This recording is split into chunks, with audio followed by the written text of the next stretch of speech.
All right, guys, we're going to take a look at variables real quick. We've been, talking and discussing a lot about this in class. So I just kind of wanted to recap if there were any questions. So in class, we covered the independent, the dependent, and then we talked about control and constant. All right, things to remember with the independent is some key words. Like if you see the word different, change, anything like that, that's an indication that you're referring to the independent variable. But we also talked in class that it has another name, and you need to be aware of both of these because depending on your reading, the video you're watching, or whether or not it's me speaking to you, both words are used to describe this variable. So the independent variable is also known as the manipulated variable. It's the variable that the experimenter changes. So anything that it's basically what you're testing in your investigation.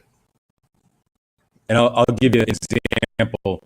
I was talking about the growth of plants and how water affects the growth of plants. I'm going to give my plants different amounts of water.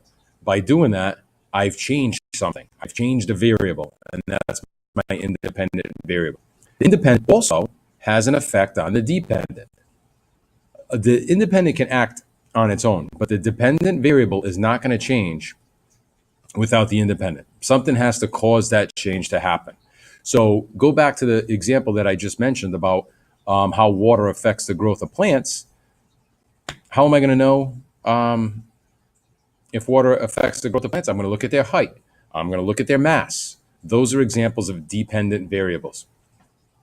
And then when you represent your data on a graph, you're going to put your independent variable on the x-axis. A pretty cool acronym that I've seen that might help you remember it is think of the word mix, okay? M represents manipulated, I represents independent, and the X represents the x-axis where that variable is always graphed. Okay, let's take a look at the dependent.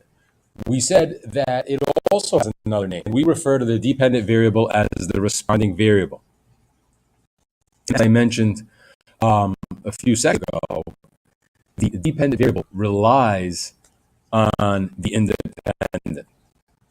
A good way to think about it is if you're having trouble identifying it, it's the results or the data that you collect in an experiment.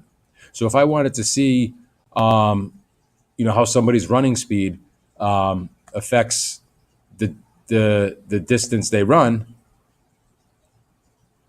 I'm going to look at how far they ran to determine if speed had an impact. Okay, I would be collecting how far they ran. That would be the data that I collect. And the dependent variable is also graphed on the x-axis.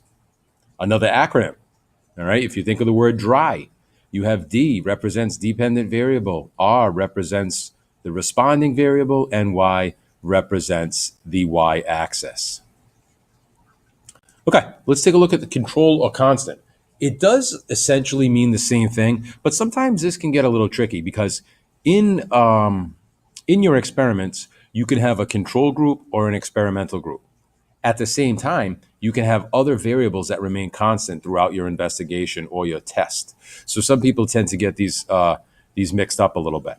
But your control group is always going to be the group that you don't change, that you don't expose to your independent variable. So let's say, I wanted to see how Quizlet affected students' test scores. My control group would be the group that is not exposed to the Quizlet set. My experimental group would be the group of students that I do expose to the Quizlet set. And then also within any investigation or any test or experiment, you're going to have to account for those other variables that you want to keep the same. Because if you don't keep them the same, you've now created more than one independent variable, which causes an unfair test, which we'll get to in a later video. But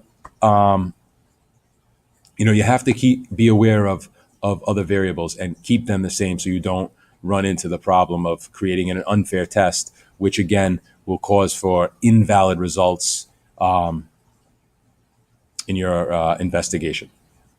Okay, that's it.